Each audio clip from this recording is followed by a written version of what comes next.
মমতা বন্দ্যোপাধ্যায়ের একটা নীতি হচ্ছে কাউকে কোনো পুনর্বাসন ছাড়া তাকে ঘর ছাড়া করা যাবে না।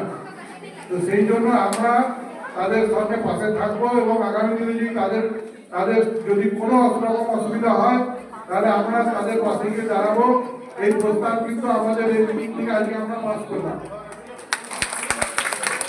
আপনাদের কোনো চিন্তা নাই, আমরা আছি, কোনো না কোনো ব্যবস্থা আমরা করবো। তো ততদিন আপনাদেরকে কেউ কোনো কিছু সরাতে পারবে না, এটা বলে দিলাম। আর হচ্ছে যেটা যে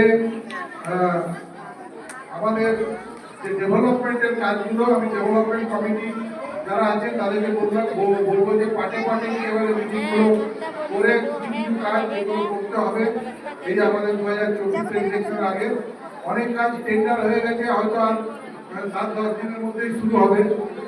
অনেকগুলো রাস্তা, ড্রেন, আর আমাদের একটা উল্লেখযোগ্য কাজ হলো যেমন আমাদের বিএসইউপি কোয়ার্টারে যে রাস্তা এবং ড্রেনের যে সমস্যা ছিল অনেকদিন ধরে ওরা বলছিল, সেই কাজটা আমরা কমপ্লিট মোটামুটি অনেকটাই করে দিতে পেরেছি।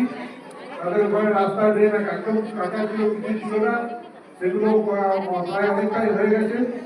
আরো কিছু রাস্তার কাজও কয়েকদিনের মধ্যে শুরু হবে।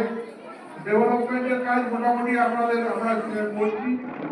আমাদের যারা মূল কমিটি আছে, এক্সিকিউটিভ বডি, তাদেরকে নিয়ে আমরা বসে ডেভেলপমেন্ট আরো তাড়াতাড়ি করা যায় সেই জন্য আমরা প্রচেষ্টা করবো এবং সময়